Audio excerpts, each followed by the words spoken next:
What's up, y'all? Welcome back to The Clutch. My name is John. Thank you for joining. Tonight, we are continuing on for Women's History Month, and I have the great pleasure, I'm probably going to mess up her last name, even though it's super simple, to introduce to you Precious Robbins of Precious Pythons. What's up, lady? Did I mess up that last name? No, you didn't. You got Okay, it. okay. It's super simple, but I was like, man, it's a weird spelling. Watch, there's gonna be like some French accent or something on there that I gotta throw on. It's funny because people always want to add like two B's to my last name or call me like Precious Robinson, or it's like, no, it's just a word with an S at the end. That's what's up.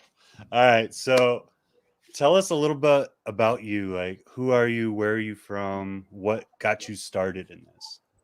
So I am based out of Indianapolis, Indiana. And I guess just a little bit about me. I'm a single mom. I work as a claims adjuster by day for Liberty Mutual Insurance. So very normal, typical job.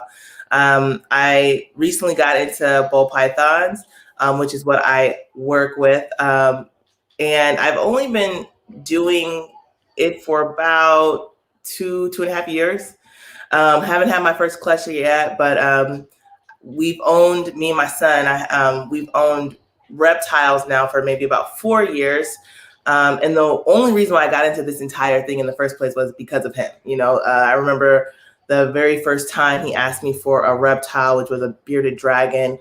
I was really open-minded about it, was no problem whatsoever. And that's probably because I grew up with lots of animals, not only reptiles, but in my house, because my dad was really, really into reptiles and animals. I always say he was like the Black Ace Ventura, right? We had like birds and turtles and exotic fish and lizards and everything that you can think of. He was obsessed. And so I already kind of had that foundation set. So when he asked me for a bearded dragon, it was like, no problem. I did some research for a few months and went ahead and pulled the trigger. We owned the bearded dragon, then we got a leopard gecko, and then he asked me for a snake. And even though my dad was into like reptiles, I was just like, I don't know about the snake, Nate. That's kind of pushing the line. So yeah, that's going back to the old school values where you're like, oh, snakes are bad, snakes are bad. Exactly. And unfortunately, I can't say I ever had a fear of them. I just thought, it's not really like your average kind of pet, but I already had like a soft spot for him because he's allergic to like most fur animals. So we couldn't have like the traditional cat or dog. So honestly, I probably would have said yes to just about anything, just out of guilt. But I went ahead and did a lot of research and got into ball pythons. I chose ball pythons, of course, because of how they're advertised as like very docile, easy, animal to care for, all ages and everything. And they were just beautiful, like outstanding. I mean, I just could not wrap my head around all the different patterns and colors. And, it was just amazing. So we went ahead and got our first bull python, which was a banana pastel het cloud, just basic. And I was obsessed and in love. And from there, I think maybe like 3 weeks in, I had like 4, which is a joke. The addiction was strong. Yeah. That's awesome. So of course we started off with like tanks, didn't know any better. Not to say that tanks are bad, but it was just the basic tank with the mat and a thermostat, and didn't really know what the temperament of the ball pythons were. I think before the month was out, having that first ball python, I had bought a rack because I wanted to avoid all issues. I did a lot of research, and before I even had issues with the tank, which I never experienced any issues with keeping them in tanks, but with acquiring a large amount within such a short time period, I just went ahead and went the rack route, and have been growing up ball pythons ever since. So I didn't buy any adults or anything like that, which I'm not gonna lie, 2 years into this and along the way, I've been kicking myself sometimes like, damn, why didn't you, go and get a breeder female? You would have had some eggs by now. But, I really wanted to raise them up make sure that they were healthy and, you know, kind of teach myself along the way, and kind of prepare myself for that first, you know, breeding season, which I feel like now I'm fully prepared as much as I can be, at least. And I should be hopefully getting my first clutch of eggs here in the spring, hopefully early summer. So. Oh yeah, that's awesome. I mean, I have to hand it to you. Not very many people will actually take the route that you took. So I'm proud of you. I don't know about the rest of the industry, but I'm proud of you. It's hard not to grab that breeder female, yeah, it really or is. a breeder male and female, and be like, well, I want to see it. And then when you're sitting there for 2 years, 3 years, raising everything up, you're just like, man, I'm feeding money in. Yeah, Like, I am feeding a crap ton of money in. And yeah, I'm not getting anything in return, but my kids are happy, so that's okay. And right. I'm happy, but damn. Yeah, so I definitely took to like the Yeah. social media route and kind of just like having fun with the community and everything. In the meantime, since like I said, it's just like a waiting game. And like I said, not gonna lie, I've definitely like thought about, considered, and kicked myself for like, you know, oh man, you know, if you would have had those, I mean, I could have had. So I know people that have been in just as long as I have, and they've had numerous clutches because they have breeder females. So, but I think it's going to be really rewarding because I've definitely put a lot of the financial that money that I've spent into morphs that I desire and that I want and that I feel like are high quality. So. Heck yeah.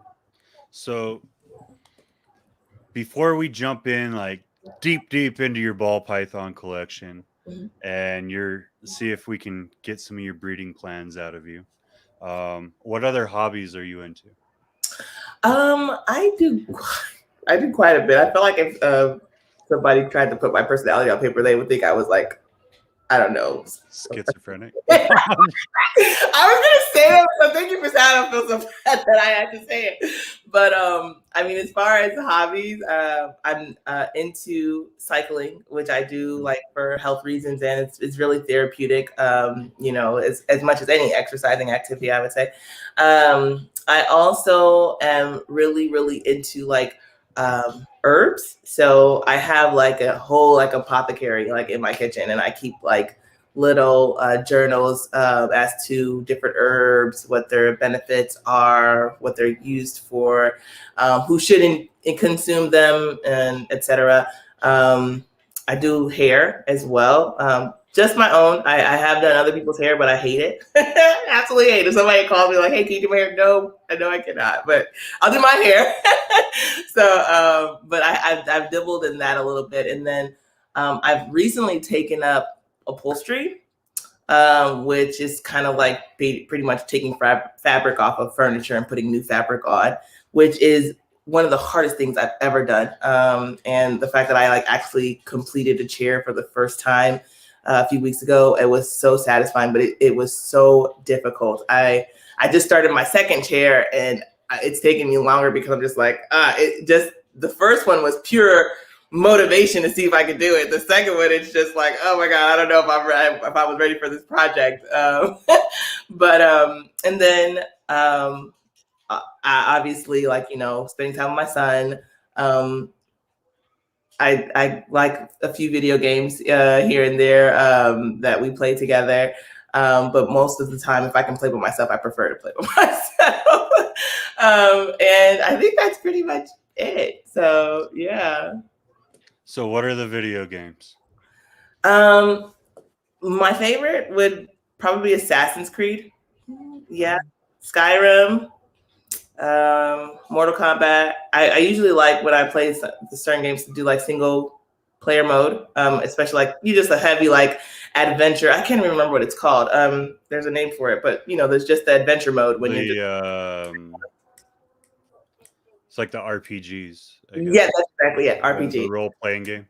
Yep. So most of that, but what I'm playing now is Skyrim, Assassin's Creed, and the new Mortal Kombat that just came out. I'm all about that Mortal Kombat. I haven't messed with it yet.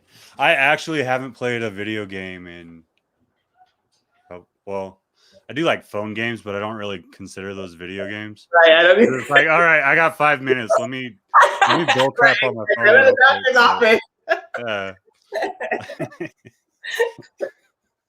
But it's probably been like a year and a half. But I was really into the Fables when they came out. Yeah. Of course, Mortal Kombat. Like I grew up on that.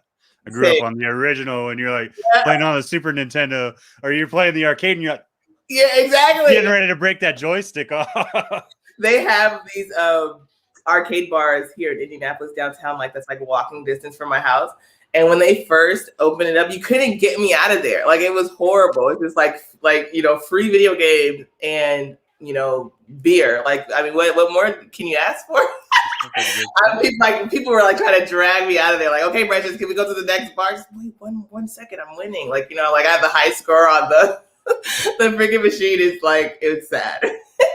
But before I actually started playing recently, I feel like it's just everything is like my son. You know, I'm trying to let him express himself in the ways that he wants, but it's also bringing out my inner child. So before I bought him the Xbox that we just got, I hadn't played consistently it had probably been about 4 years that, you know, I had even touched a controller. So this all started because of him and his allergies, but is he still involved with all the snakes, or is he like back and forth kind of, hey, mom's cleaning poop, so I'm gonna let her do that, but it's time to hold the snakes, so let me go help mom out? Right. You know, it actually made me feel a lot better because I thought I was the only parent that had the child who loves the snakes but doesn't want any, because I go on like Instagram and Facebook and these parents have these kids helping them clean poop, and I'm like, where are you getting these kids from? Okay, you can use your normal verbiage. Yeah, we almost slipped out. So, you know, it's just like, it's so funny because I literally thought that it was unusual that he was so into the snakes, but didn't want anything to do with them when I was like pulling them out or like cleaning shit or whatever. Like he's more like playing his video game or watching TV, like, hey mom, can I hold the snake? And he wants to hold it while he's like playing or whatever. But as soon as I start like actually getting down and dirty, he's like, nope, that's all you, mom. No thanks. You're the one who wanted 30 snakes. I just wanted one. You handle that. Like It's funny how it goes too. Like I remember my oldest, when we first started all of this, my oldest would be in there and he'd be like, oh yeah, I want to feed and I want to help you change waters and I want to help you get poop out. And now he's like, oh, I'll hold it, but I only want to hold. He won't even hold the big ones anymore. He's like, I just want to hold the baby ones. Like, let me just hold the babies. Like, that's what's wrong with you, dude? Come on. That is thing 100%. Like he is definitely like down for like holding them like while I'm like cleaning one particular tub. But as far as anything past that, he's fed a few times. And he's down to feed, you know, even though he's been bit maybe like 3 times with the feeding, you know, but whenever he's been tagged, he's just like, oh God, it got me. Like, you know, he's not like freaked out about it or anything. So that was really impressive. I was surprised by that. But other than that, he's very, I would say, hands off with with the business. Funny how it happens, huh? Yeah. So you said you started your YouTube and your social media stuff kind of right after you brought in, because you started, or you essentially just dove right in. Like, yeah, absolutely. What's your journey been like so far? Because I feel like it's a little bit different for everyone, obviously, but I feel like there's a lot more struggles, if I could say that. I think that's going to be the right term for this. There's a lot more struggles for a female to grow the business versus a male in this industry.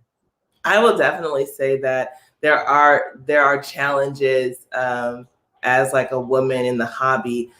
And I would say just like sort of like a respect factor. Like when I first got into it and I went, you know, the whole social media route, I knew that that's what I wanted to do because obviously interacting with the community, getting to know people, and learning and understanding more morphs and combinations. But the biggest aspect was I was thinking so far into the future that I thought, okay, I have 2 to 3 years to really establish myself. When that happens, I want people to look at my name and respect it, know that I'm not like some scammer.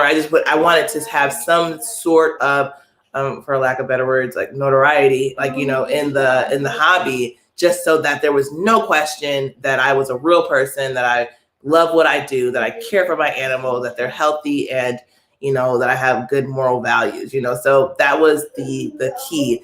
And I think along the way, as I started to like gain some steam, there were a lot of, I don't want to say pushback, but you definitely have people who kind of downplay the fact that you're breeding because you're a woman, or expect. You have haters. It happens.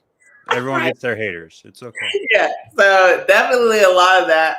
But what I just kind of just like look right past it. So I always, at first it was a little discouraging. I'm not gonna lie. Like, you have to have tough skin to do this openly and widely, especially like on social, especially on YouTube, because people will comment just the most random shit on your video that have nothing to do with anything, nothing to do with the video, and it's just to make you feel like crap, like literally. So definitely have had some of that. And in the beginning of, like I said, doing this, I was in a few like groups, Facebook groups, Instagram groups, and I found myself a few times in groups where there was just like men, like only, like literally like the only female there. And that was interesting because there would be times where I would like try to contribute to the conversation or talk. And, you have like those group chats on Facebook, and I'm talking like, they don't even acknowledge you.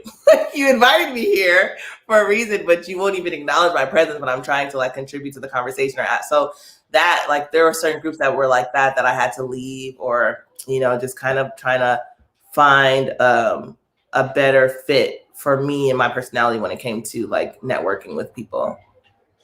So what do you think has contributed?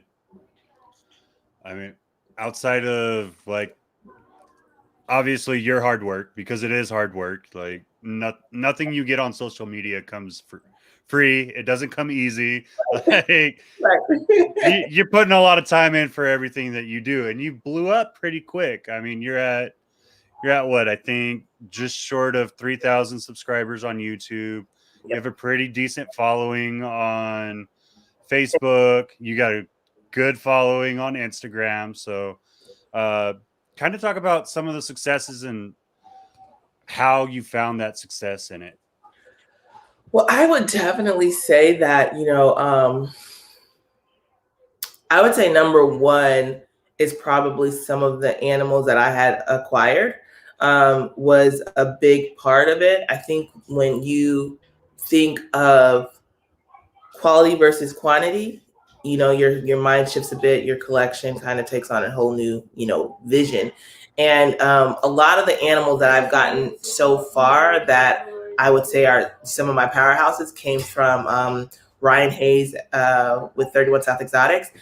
Really good friend. Honestly, I met him a year ago. It seems like I've known him for like 4 or 5 years, and he has an amazing collection. Like, majority of his collection is like desert ghost, clown, like he just has a lot of visual double recessives. It's ridiculous. And I bought some animals from him. And of course, even with, spending that kind of money, like I said, when you're thinking about quality versus quantity, I think that kind of gets you some attention as well. And I don't have some like amazing collection, I'm still kind of coming up, and I'm still a single mother, so there's only so much I can do financially. But, I feel like even with the small intimate collection that I do have, I try to be very picky about what I bring in. And so I think that was part of it. And then, of course, maybe around May or June of last year, I sent some stickers to Billy with, Mutation Creation. Of course, everybody knows Billy. And he recognized them on his YouTube. And that for one blew up. People were reaching out to me from like everywhere, like, oh my God, I love your logo. It's amazing, which was so surprising to me because I thought I was going to get a lot of shit for the logo because I got so much of it from like non-reptile people. I mean, people were like, why do you have her nipples out? What kind of attention are you asking for? Like, it was horrible. Like, people were really coming at me like, you know, why would you want to perceive yourself as that logo? And I'm like, well, it's not me in the logo. I don't even know why people think it's me. It's not. It's supposed to be Cleopatra. Like, I actually got the image like from a Cleopatra, you know, graphic art, but you know, so I didn't think I was going to get as much positivity with the logo as I did when Billy showed it on one of his videos. But I think that, and then maybe like a few weeks later, after the sticker was like out there and people started following me, he posted me on his like TV screen in the reptile room, and he like specifically was like, you guys go follow her. Let's get her to 1,000. I think it was like 1,000 subs. That's what or no, maybe it was 500, but it was either 500 or 1,000 subs. And overnight I had it. And from there, it's just been like, you know, a full steam ahead. So okay. I would say a lot of my subscribers are probably Billy's. That's all good. I really like the logo. Like, I understand where people are coming from with like, but it's I don't know what the material is supposed to be. I guess like sheen. Like a sphere. Yeah, exactly. Yeah. Like what the Egyptians. So it's like, yeah. And that was a very, as much as they play it down, that was a very sexual culture, to say the least. So. Yeah. And I mean, you know, and I didn't want to water it down. Like I said, I got the image off, like, I don't remember where I just saw the image one day and I was just like, wow, that's amazing. I just was looking up images of Cleopatra. And even though it wasn't like the same copyrighted image, I didn't want to water down what was representing, you know, this Egyptian goddess, you know, so I just kept it as it was. And yeah, like people loved it. I was afraid that it was going to be over sexualized, but it wasn't. You know, I think that my whole idea of the picture behind the name was trying to keep it as close to the representation of ball pythons as possible, you know, just with the history and the story behind why they're called royal pythons and everything. So that was kind of my, you know, mentality behind it. That's where I was going to jump into this. Like, I love what you did, because you literally, not only did you go with the history of ball pythons, but like you took the fact that it's one of the most strongest, well-known women in history, and you played it all into your business logo, which is freaking amazing. Like, I definitely got to applaud you for that, man. Thank you. Like, I was very much you know, there was so when I got the drafts for the different logos, I had maybe like six different ones. That was the only one relating to Egypt and, you know, like the story behind royal pythons. And I'm glad I chose that, because I also have another logo or image that I use as like a secondary, just in case I ever wanted to switch. But it's more like a simple illustration. So, but it still kind of represents Egypt, though, you know. But I'm glad I have like that Cleopatra, you know, version, and then the other graphic. So, what genes did you decide to jump into right away? I know you said you had Het Clown for the very first, which is smart. Like, are you focusing on making sure there's a recessive with everything? Like, so what's the game plan here? What's going on there, Precious? So originally, I can't say that there was any method behind the madness when I first got into like buying jeans. My second ball python was a spider, so you know, and you know, spiders, they can look really amazing with certain combos, you know, but it's not something. It was the first spider I got and the last spider that I have, and I can't say it's because of the the wobble, issues, the wobble. neurological issues. Yeah, exactly. It's, and I say that because I actually have, champagne in my collection as well. And I like champagne. There are certain things I like about it, there are certain things I don't like about it, like how it washes out, like all pattern and everything like that. I don't really like too much, but with certain other genetics, it looks amazing. So I just feel like Spider, it looks great with certain genes, but more so to look at versus to like work with and breed and everything like that. After that, I started getting into the clown, and I bought a few bananas because I wanted to make banana clowns. I still want to make banana clowns, but it was just like, that was like, oh my God, that's my dream snake. But now so much not, I would still love to make that snake. The girls that are due to lay, hopefully I will get some banana clowns, but it's not like up here on this pedestal that I had it on 2 years ago. Now I'm so much more interested in Desert Ghost, hypo, clown, of course, still. I'm should be making some double visual pied combos,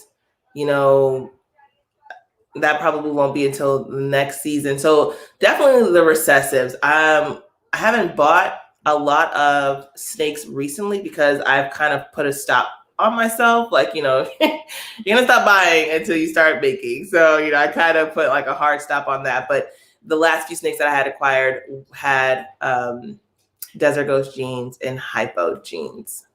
Okay. So you want that gray look and you want the really vibrant look.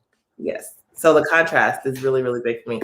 I would say I'm more of a color person versus pattern.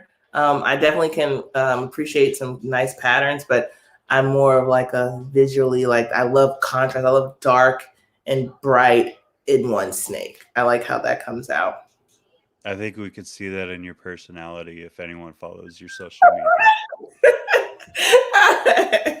Sorry, that was a little jab. That was a little jab. No, it's good. You got a very very over the top personality. I enjoy it. Like I really enjoy watching. I appreciate it. I really appreciate that. Like I said, most people, when I first started doing this, they thought I was like a witch, which was very annoying. I gotta say, like, I would be walking down the street and people be like, hey, snake lady, hey, witch lady. Like, I got the weirdest thing. Like, people really thought I was into like the occult. Well, I'm not gonna lie. When you said you were looking at, or you were doing herbs and like sage and stuff, I was like, we need to talk about something there, Precious. Like, what's going on? What's your belief? Everybody thinks so. And, it's so funny because most of these people, none of these people have been to my house. Like, and they're like herbs everywhere. I have like salt lamps, but I've never not like a Wiccan or a witch or anything like that. And I was very irritated by like some of I'm going to call them allegations, because it wasn't like, oh, you're a witch, like a witch, like in a good light. It was like, you're this voodoo, priestess or whatever. It was like accusations, being burned to the stake, like all these like ridiculous notions. So I actually did a video about being called a witch. I like dressed up in like, that's where the whole photo shoot thing came from. I dressed up as like 3 different witches just to kind of like say fuck you to everybody. Feel like, you want a witch, here's your witch, So if I was to be a witch, I would look like this, not that, So, but no, I guess I do have like a different type of personality. But I feel like it's probably because of how I was raised, not in a very traditional sense, I guess. How so? You're going to have to elaborate now. You opened that door. Well, I would say, I guess because, growing up with my dad, he was a very interesting person. And like I said, he just was into like so much weird stuff. Like, when we were downstairs watching TV, we're watching like the Sci-Fi Channel and the Discovery Channel and Animal Planet. Like, he made us watch those things, Star Trek and Star Wars. Like, he was a huge nerd, and we grew up to be huge nerds. So, it just wasn't, I guess, maybe most people do grow up like that. I don't know. But I know that I wasn't into like regular stuff growing up as a kid. I hung around my brothers a lot, so I was a huge tomboy up until I was probably like a sophomore in high school. Like, you know, You the playing middle child? middle child. I'm getting a middle child vibe right now. Yes, I was a middle child. Middle child syndrome to the bone. Yes, exactly. Yeah. Your eyes just like, wait, boom.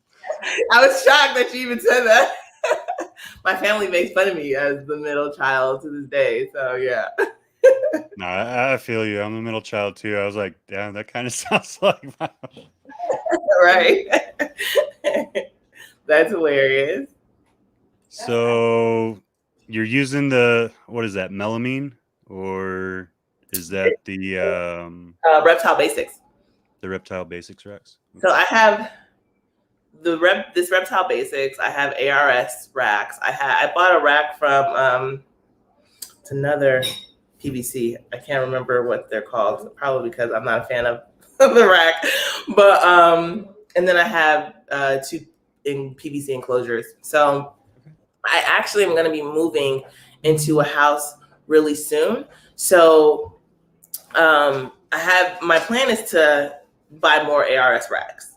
But I want to wait to do that until I can kind of measure out the space, know exactly how I want to have it set up. And I'm really excited about this because right now I'm like here in my 2-bedroom, 2-bathroom apartment. Like, I remember I moved into this apartment 8 years ago and I thought it was the biggest freaking apartment I've ever seen. And I was just like, man, this is huge. I'm gonna live here forever. I had no intention on ever moving or owning any kind of property, which honestly, unfortunately, is a bad mind state to have. But mine was coming from not so much, oh, I don't want to own any property or have any, property value. I just would think, who's going to shovel this snow like in the winter? Like, who's going to clean the gutter? I'm not, I'm not mowing any grass, So obviously I will be doing that now, but it's just it looks like Nate's going to have to be. Exactly. The first week where they're like, okay, so this is how you use a lawnmower. Come on. Help me out here. So poor boy, the first winter, he's going to like. Oh yeah, like definitely. And it's so funny because like I said, I didn't want to put all that on myself or him, but it's just, we've grown out of this place like tremendously. Like now it is like cleaning day is a headache because there's just tubs everywhere. I'm talking like Nate stepping over tubs like, Mom, like, well, I mean, what? I can't wait till I'm in my own room and I can just do this on my own time, in my zone, so I am definitely looking forward to it. And I think I'm going to put like a little twist on it, like a nice Precious Pythons twist with the room. And like I said, be able to actually have and buy the racks I want. That's right, a child. Exactly. Put them to work. But yeah, I'm really excited about it. So that's going to be probably the biggest thing about this year is moving into that house and having a reptile room. Oh yeah. So what are you looking at? Are you having it built? Are you buying something that was already made? It is being built now as we speak. So yep. It is. Are you like designating, okay, this half of the house is just reptiles, so I have room to grow? Or are you like, well, I have a room and I'm going to work out of that right now? Or what's the mindset? That is definitely the plan, is to just work out of the room. I bought this house as a starter home, and I plan on turning it into an investment property later. So I would say within the first 5 years, I'll be working out of that room. And then the plan is to buy a bigger home, a forever home, hopefully. And then I'll have more reptile space because I definitely want to get into more than just ball pythons, later, want to get into boas and carpets.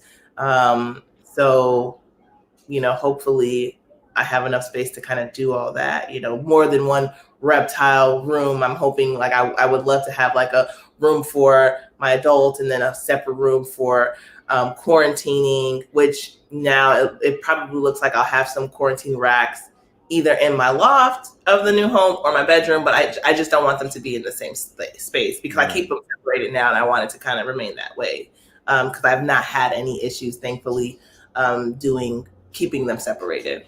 Woman, you better knock on some wood right now. All right, where is right next week? Say stuff like that. I've never had any issues. Well, I shouldn't say that. I've had, of course, had issues. I've never had like, you know, terrible issues where I've lost snakes.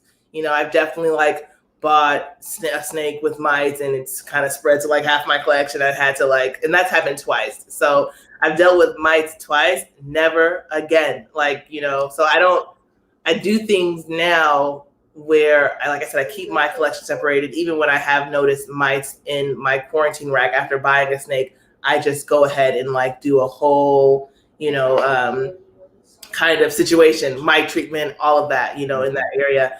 And then I don't like buying from shows. I've never bought from a show, but I just heard horror stories. And then you see like just the travel of people that just come in and it gives me anxiety. So I don't buy from shows. I would actually prefer to like, you know, get up with a breeder, introduce myself, get their information, and then see what animals they have and work towards buying outside of a show versus, you know, doing all that. So with you being in Indiana, I know you said you already have ARS. Are you going to go strictly ARS? Are we trying to save the shipping, or is it we prefer ARS? Or I really love ARS, and I think it's more of like a cheap aspect because Jason over there, he's amazing. Like he's great. Like I'll buy like the base and a couple levels, and then I'll just build as I go. Like I don't have to go and spend $3,000 on a rack. I'm just like, hey, Jason, I need another level. He's like, oh, it's like, you know, $150. It's perfect, you know. So I just take that level. A snake is growing up. I can just attach that one level to that rack, and that's been the most cost-effective thing ever. It's like, and it's helped me because I have this thing in my mind where it's like I see extra space and I think more snakes, you know. So it's just like instead of kind of buying like one huge rack, instead of buying this huge rack, you know what I'm saying, and then having all this extra space and thinking to myself, man, I gotta fill up these spaces with more snakes. So unnecessary. I just kind of, like I said, build as I go, and that's helpful. So, and cost effective. Oh, absolutely. So how long did it take you to decide that you're going from just keeping a couple to I want to turn this into a hobby business or a business in general? It happened fast. But the mind state as to like what it looked like is what grew. So I think, like I said, when I first started doing this and I was a month in, I had acquired maybe like 5 or 6 in that month. And I knew I wanted to breed, but it wasn't for business purposes. It was just out of curiosity, you know, can I do this? And, you know, so then I started thinking, you know, instead of buying these cheaper snakes, you know, that cost $100, $200, why not buy these more expensive snakes, and then you can breed and you can sell, and still not in a more of like a business fashion, but just out of like a desire to do that. And then I think it turned into more of a business venture when I decided to get the logo made. And I kind of fell in love with the logo and the name of it and the idea of it itself. And that's when I decided to take it really seriously. And I got the LLC. And I can't lie, like a part of that was wanting to do it for my son, because we kind of talked about it. And I asked him like if this was something that he would want to do when he was older, like maybe in college or something, just for like, you know, extra money or kicks or whatever like that. And he said that he would love to like, you know, do that. So I went ahead and created the LLC. I named him as the like CFO of the business, you know, and that's when, again, like I just started taking it really seriously. Okay. Oh yeah. So I'm assuming you found a mentor somewhere, whether it was local or someone to talk to. Yes. Or have you just done this all? I was going to say. Oh, I don't know. No, not at all. Like I know that I can't say like mentor per se, just um a lot of friends, right? And bouncing ideas off of people. Um for like when I first met Billy, he was nice enough to talk to me on the phone a few times, like when I had questions. And I know, like to this day, I could call him and he would, answer any questions that I have. Unfortunately for me, and fortunately for him, I haven't produced a question. That's why I don't have any questions to ask, but I'm pretty sure like the people that I use as resources, once Oh, don't worry, Billy, it's coming. It's coming. Yeah, exactly. And then Sean and Rachel Smith with SRS Exotics, they come up to the Midwest Reptile Show. Absolutely, absolutely amazing people, amazing couple. They've extended a helping ear and hand to me. I will be, hopefully, fingers crossed, be at the Arlington show. What? So, yes. Next month? Yes. Fingers crossed, though. I should be there. So my sister lives in Dallas, so it should be nothing but like, plane ticket away. I'm going to say this one time, and it's not derogatory. I'm probably going to get my ass kicked for this, but woman, if you show up, you better let me know. I definitely will. I'll definitely will. So it would be really, really dope to meet, as many people as possible. I love that show. Like, yeah. I really want that show to turn into the new Tinley. Which, I mean, everybody is going. Like, it sounds like I've not spoken to anybody that doesn't have plans not to go. So definitely going to be going up there, hanging out with, like I said, SRS Exotics. High Desert is going to be there too. So that'll be my first time meeting him in person. So, hopefully I get to meet as many people as possible. So I think it's going to be a great opportunity to network. And then, like I said, my friend Ryan Hayes, 31 South, he is so helpful. Like he's produced a few clutches, but he kind of started around the same time that I have. He had females that were kind of up there in size, so he had the opportunity to get a few clutches. But like it's nice because when I have questions or need a little bit of encouragement, he is literally like right there, lending an ear or some advice. Same thing with High Desert. Like if I have a question or I need to call somebody, ask a question, he's always like phone ready. Like, so definitely have a lot of friends in the hobby that kind of help with that, which is awesome. So do you ever want to vend yourself, or do you just want to use it strictly for like socializing and kind of marketing and like getting that time, that face value time versus standing behind a booth and just selling animals? I can't say I see myself ever vending at a show, because I just like to like walk around and talk to people. I wouldn't want to be kind of like, vending. So I definitely, it's possible. I would definitely say it's a possibility, because even when I go to like the Midwest Reptile Show, some of the vendors there that I know, I'll be like sitting at their table, just kind of like chilling with them, talking to their customers or just hanging out or whatever. So I can't say that I don't see it happening, but I definitely prefer and enjoy walking around the show, seeing the animals, talking to the people, recording versus, being in one spot. That's awesome. I don't blame you.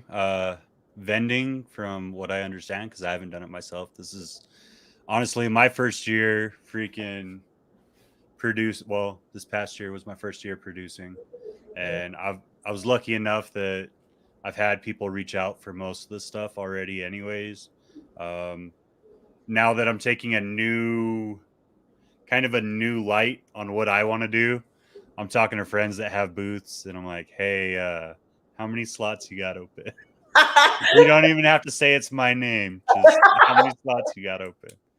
That's hilarious. That is hilarious. I actually know a few people that do that though. They'll use like other people's tables, so it's smart. It's very smart. I mean, the stuff I'm taking there, I'll end up, if I bought a table, I'd probably end up making a couple hundred off of the weekend, which is all fine and good. Yeah. But I just don't want to be worried about a table constantly. Yeah. Because I'm kind of that person. I'm a wanderer myself. I was like, if I stick myself behind a table the entire time, I'm gonna go nuts over that weekend. Yeah, I can't see myself doing that. So yeah, and then also, even when I go to shows, I don't stay for more than a couple hours. I mean, but again, I've only been to, 2 different shows, and they're not like any huge big deal. I doubt, like, if I were to go to, I can't wait to go to Tinley, so if they still do Tinley, 2 hours away from Chicago, it's going to be awesome to be able to go there. Or the Arlington show, I can't see myself just like popping in and popping out. I probably will be there all day. But like I said, it'll be nice to kind of like walk around and socialize versus, staying in one spot and being there strictly on like, well, I wouldn't say strictly, but just being there on business versus being there to, have a good time and socialize. You still gonna try to do a little bit of business there, like set up kind of collaborations that you wouldn't be able to set up outside of that, or do you think you're gonna work it? I'm gonna try. I'm gonna try. I definitely will say that for sure. Try to make it to where like I'm at least recording or sitting down with some breeders and talking. That's some of my favorite like YouTube videos, being able to talk to other breeders and pick their brain and get into what they're breeding, what they're acquiring collection wise. So I definitely see myself doing that for sure this year, because I actually will be going out to visit John Chosmer. He's in Ohio. And he works with bull pythons and boas, and I want to sit down with him and pick his brain. I know he's been in the hobby a while, about 10 years, so he has a lot of knowledge, and they actually run their own reptile show out in Ohio. So I'll be visiting. I think that's going to be like beginning of April. So you're gonna hit 2 shows in April. Wow. Yes. So, and that should be easy because, like I said, Ohio will be like a 2.5 hour drive, and Texas, the flights are like super cheap now. That's just, and I don't have to worry about, the room and board. My sister is like 30 minutes away from the show. So, Okay. It's not going to be too stressful. And then I have family in Chicago too. So that'll be easy, thank God. But, so we'll see. Praying for Tinley. Yeah, exactly. Illinois, get your shit together. Please, immediately. Oh, man. So you seem to have a very positive outlook. What do you think you can attribute towards that? Like we were kind of talking about your work and what you do for a living. If you want to dive into that, I'm good with it. She's one of those people that we cuss out all the time, by the way, guys. Yeah, my job. I hate it. No.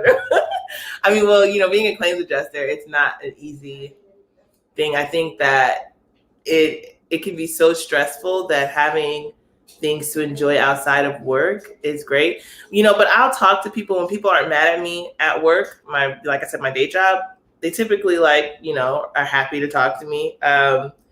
It's just like, because with being, there are so many different types of claims or adjusters. I specifically handle bodily injury. So I evaluate and assess what an injury is worth after someone hurts themselves on a commercial property. So, when you're dealing with somebody who like legitimately slipped and fell, broke their leg, and they're like in a hospital and having to deal with not being able to work and now they're dealing with someone like me who's like asking them all these intrusive questions. They're in the back of their mind thinking you're just trying to find every single way not to pay me, my money, which is not true. Even though we kind of have that stigma, but unfortunately we live in a society that wants to get as much money as possible for nothing.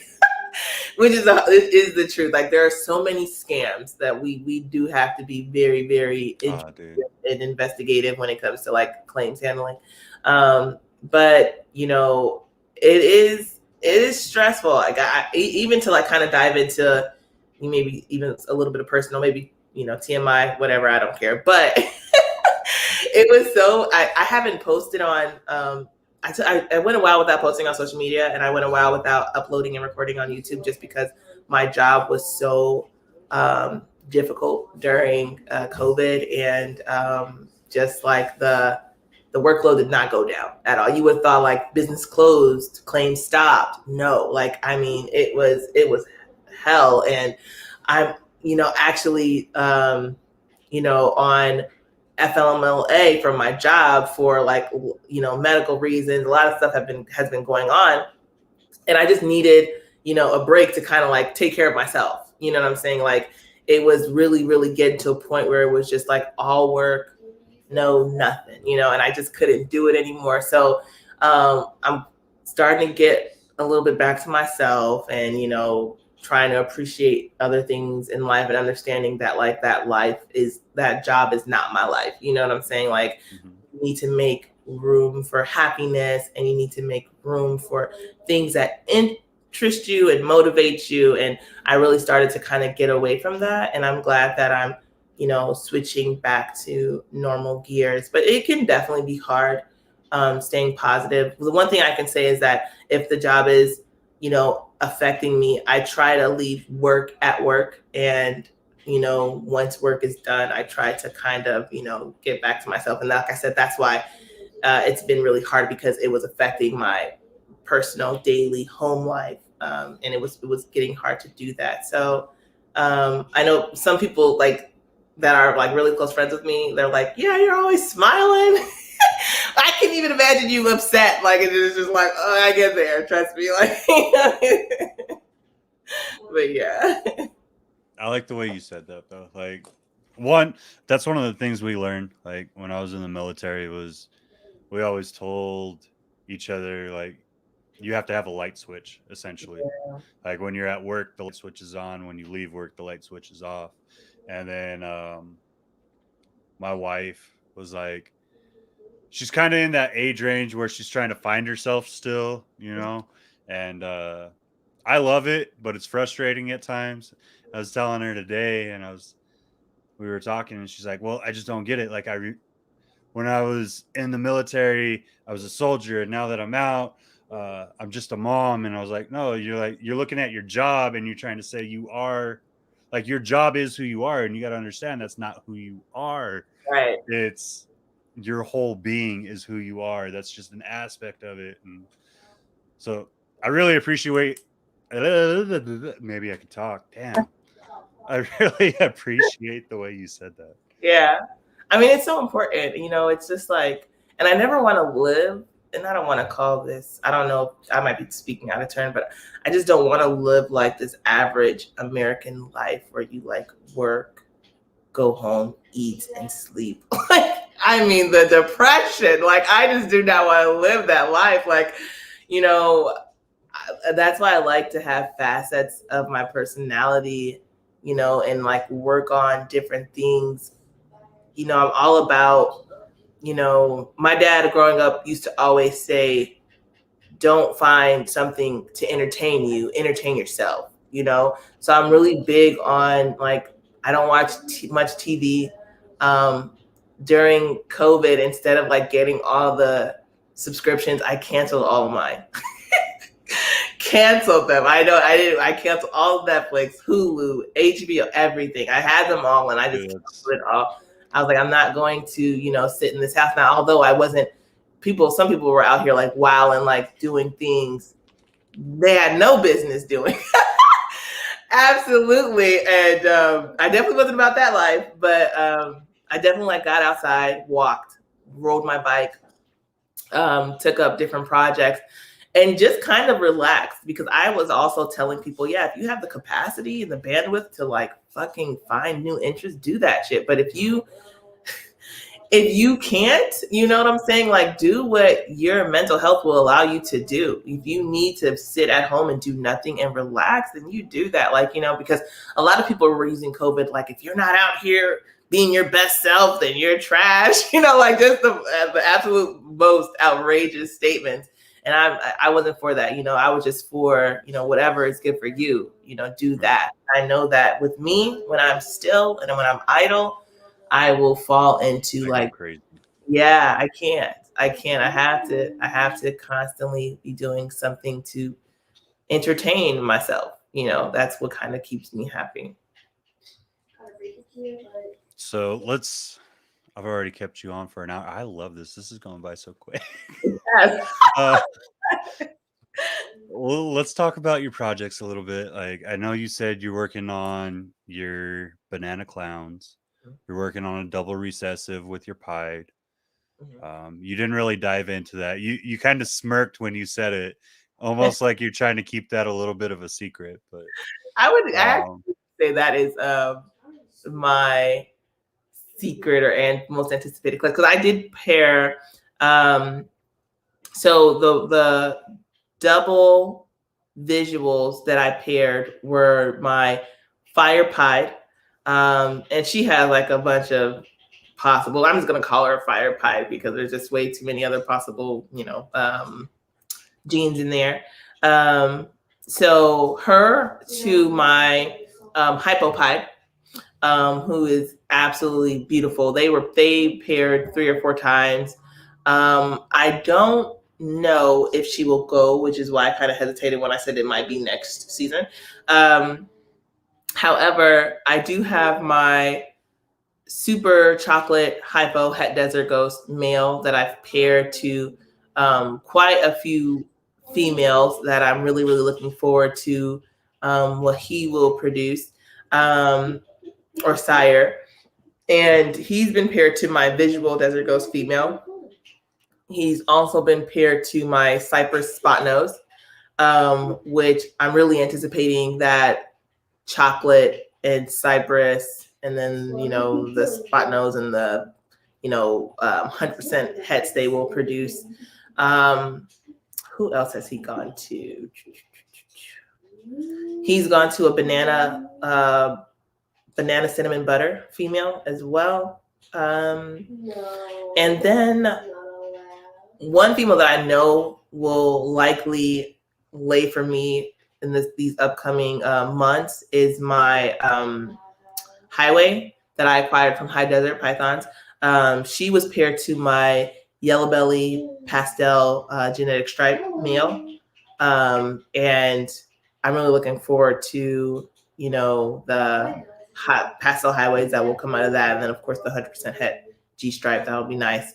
And then I'm also looking forward to some of the girls that are growing up as well. So a lot of the females that I didn't anticipate were going to be ready this year to pair in the fall are getting up in size really nicely too. So I have a blackhead female that's like super dark. She's possible super, but she is right at 1,500 grams. So she has a long time to kind of, she may be well above 2,000 grams by the time it's, ready to pair.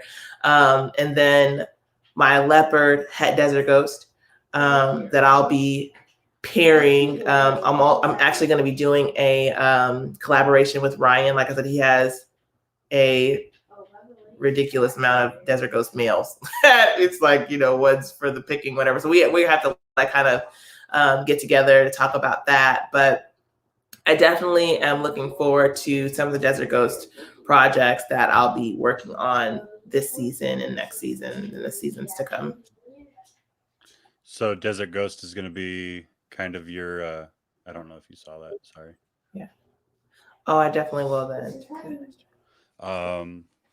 Desert Ghost is going to be your focus for projects, it sounds like. Yeah, absolutely. And it's a funny story how I even acquired the Desert Ghost female that I have now. Like, I probably shouldn't even tell anybody this, but I remember when I first got into ball pythons, the first thing I checked was the genetics and genes not to buy, which of course you got into like the ones with the neurological issues. And I know that desert was like infertile, you don't get any eggs from those females. And, so I knew that there was desert and I knew that there was desert ghost. So when I first acquired my desert ghost girl, It was on an auction page, BSR Reptiles, Ben Siegel. And I absolutely love them. They're great. Like I've gotten maybe 5 snakes from them, and I've just had positive experiences, each time. But that snake was posted on their page for an auction, and I was the first and only bidder on that, and I started it off. It was like $50. I posted, the bid for like $90, and no one bid on her. I mean, he was posted as a male though, honestly, and he was just she was just so bright. Like it was, she was beautiful. So I got her. I was absolutely baffled as to why no one bid on her, but I figured it was because people probably were mixing her associating it with desert. Exactly. So I got really lucky acquiring her, and when I actually bought like 3 or 4 snakes heads that I had planned to pair to what I thought was a him. So they were all females, and ended up not being. And I'm not gonna lie, like when I first found out that she was a girl, I was a little upset. And everybody's like, "You're insane! Like, what do you mean you're upset? You have a female desert ghost." I mean, there's good and bad from that. You know what I mean? Because obviously you need the female to actually produce, right? But you only get 1 clutch from a female per year, right? You got a male visual. You could put it through your entire not your entire collection, but you know what I mean. You could get some work in. Yeah, I was gonna pair him to like 4 different females, and I had bought those females, and I'm thinking, oh yeah, I can't wait. And then lo and behold, like I'm like, man, he's getting big. The big ass female or male. I didn't know. And finally someone was like, maybe that's not a male. And sure enough, I put a male in there and they locked. And I was just like, shit, like that sucks. But I mean, it kind of worked out in my favor now. But you're right. When I think about getting like a powerhouse snake, and I want it to be like a, double visual, I think about getting a male. I don't think about getting this, these females as visuals or double visuals or triple visuals, or most of the time when I'm getting a female, it's a het, or a double het, but the male is the actual powerhouse because it's going to go to multiple different snakes getting multiple different clutches. So Nate's killing it on that video game. He's so excited. Before I got out, I was like, okay, Nate, I need you to be just a little quiet. It's like for like the first 30 minutes you did great, and then now it's just all out the window. Hey, boys get excited about their video game. Right, exactly. I feel you. I mean, money moves. That's a smart way, especially if you're bringing it in. If you produce that powerhouse female, obviously you're going to keep that there. It ain't going anywhere unless you just absolutely need that rack or whatever the heck you're trying to get. You know what I mean? Yeah. What do you think you're going to limit yourself moving into the new house at a certain point? Do you think this is just going to continue to grow? What do you think your ceiling is right now? I think it depends on the feels, right? It just depends on what it feels like compared to like, he doesn't play Warzone. I don't even know whether I don't know. He plays so many things now. He has the Xbox Game Pass, so I can't even keep up with the games he plays anymore. But I'll ask him.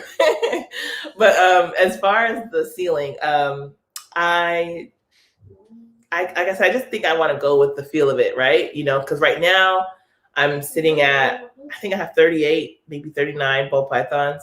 And besides the lack of space in my apartment of being able to like maneuver and clean, it's pretty painless, feeding is still under like an hour, thankfully, That'll change once you get babies. Don't worry.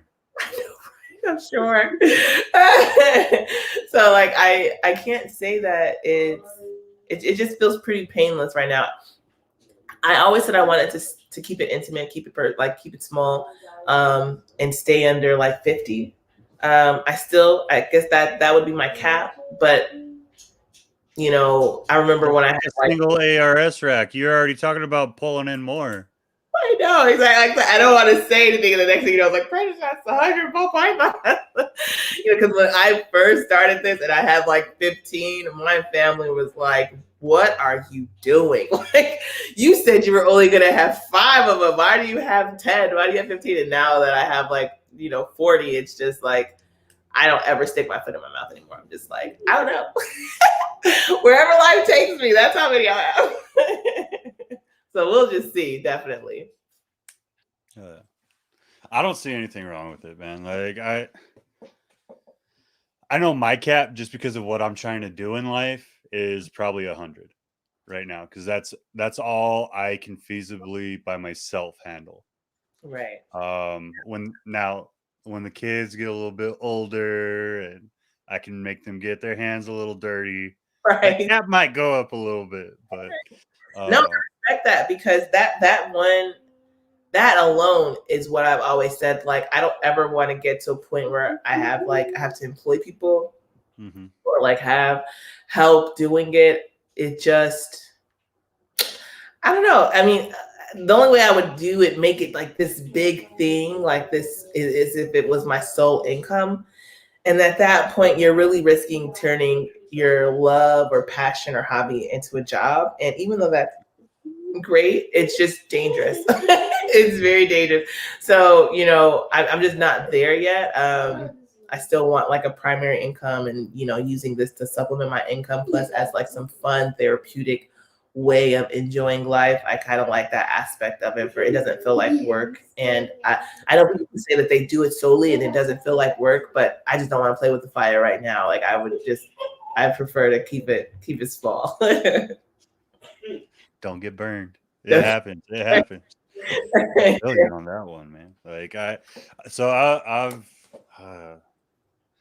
I've reevaluated my life with reptiles so many times in the last 4 years. It's not funny. Like, I wanted to do strictly breeding. Like, fucking Barcheck gave me the bug bad, man. Like, I looked at my wife and I was like, oh, I could fucking do that all day.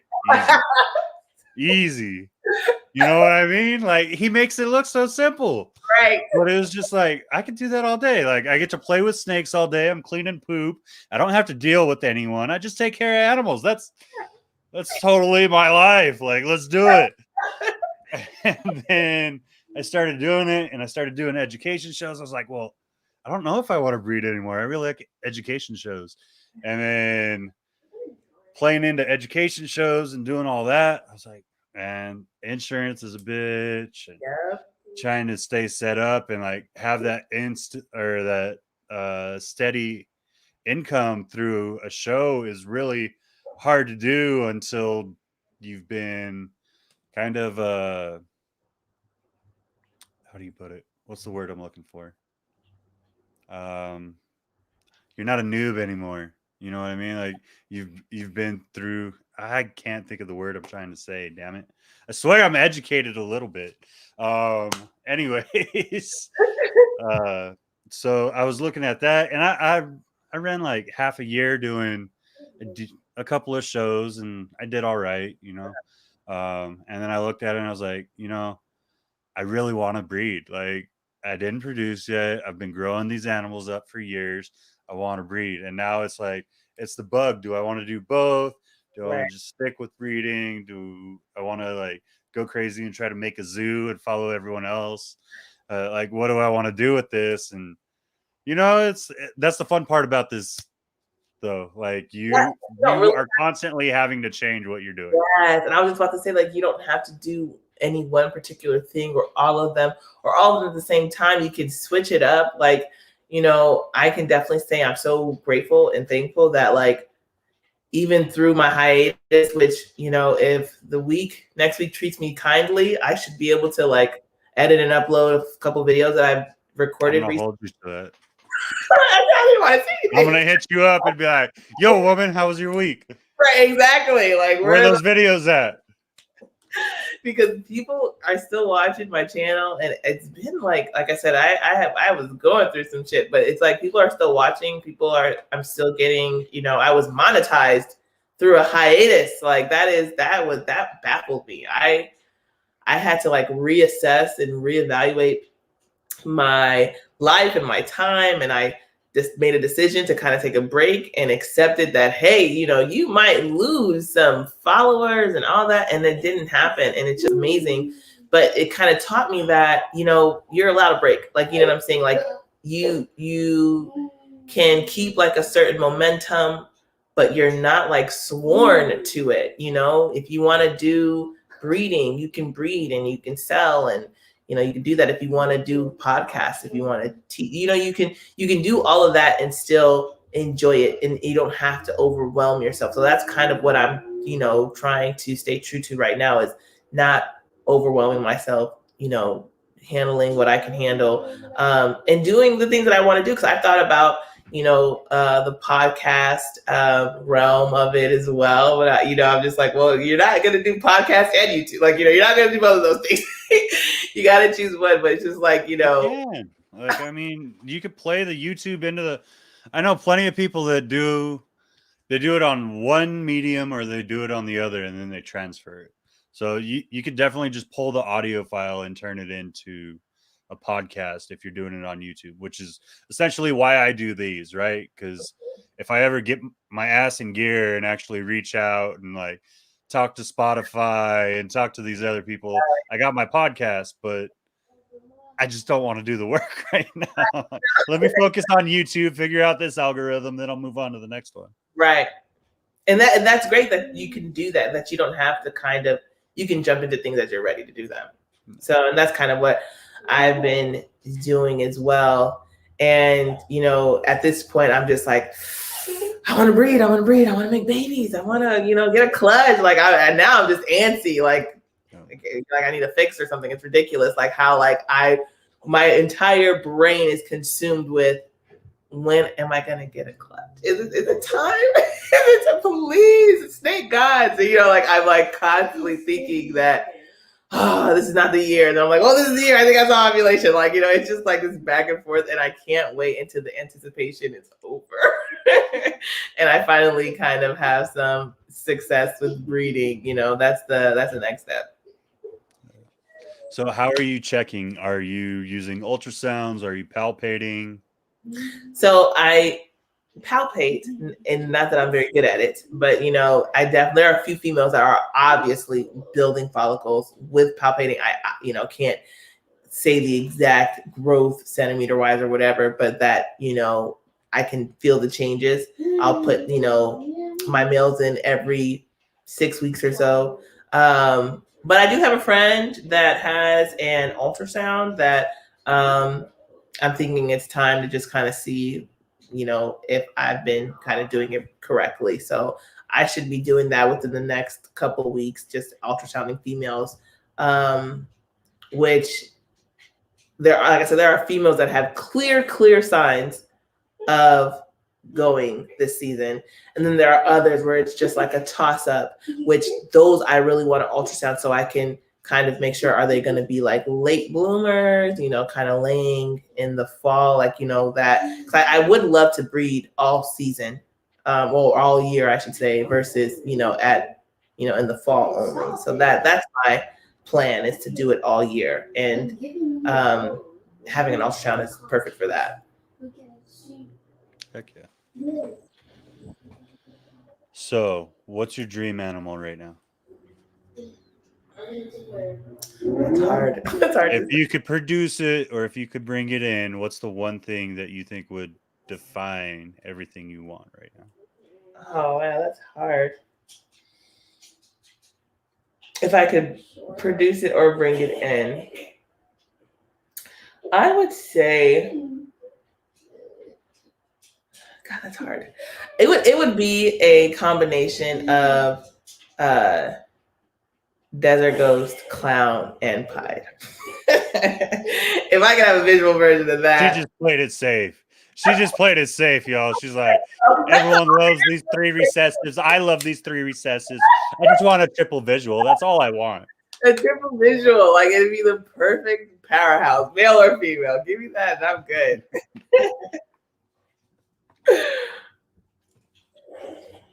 Yeah. All right. So I'm going to start kind of bringing this in. I only got a couple of questions. I'm going to ask that you answer them. If you choose to abstain from answering, completely understand. Okay. Who produced the best snake this past year to you?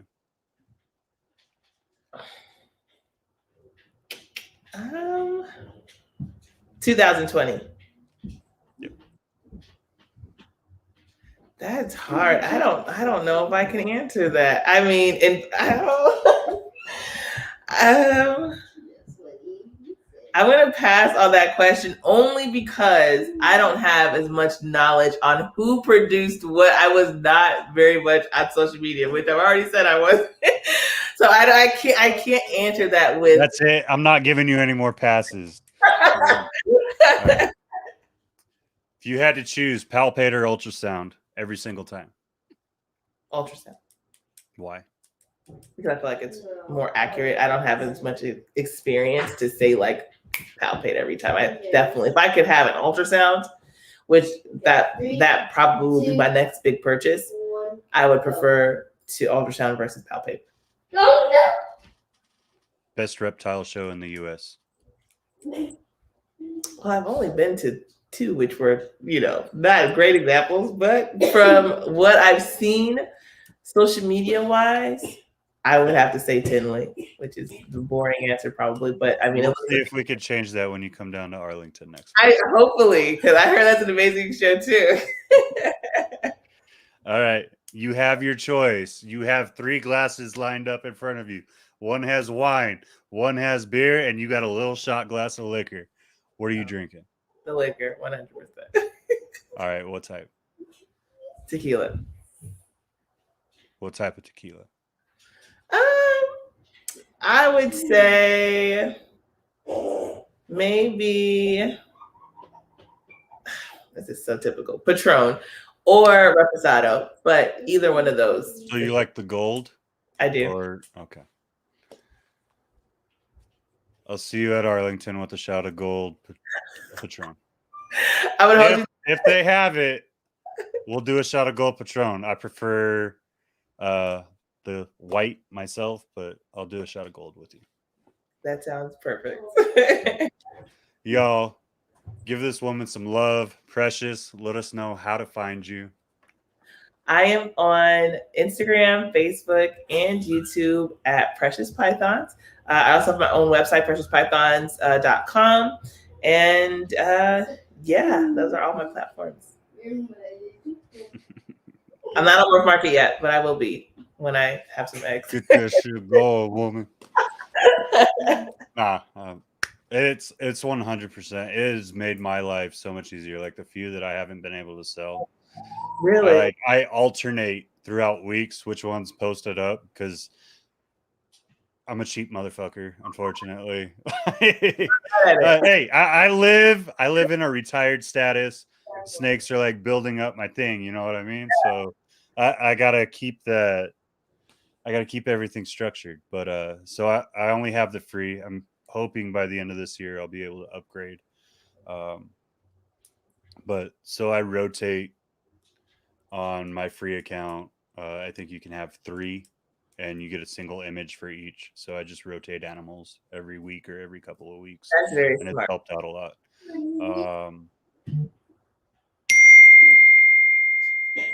You got a message. That's so crazy that you even heard that because it was on my laptop. Like what? Dude, that was loud. Y'all go check out Precious. If you're going to the Arlington show, search her out. She's been awesome to have on. Definitely someone I would love to have her back for another round. Absolutely. Here in the future. Remember Monday night that we are going to have Megan Kelly, one of the only females I know of working with green anacondas. Pretty freaking awesome. I'm excited about that one. Continuing on this Women's History Month.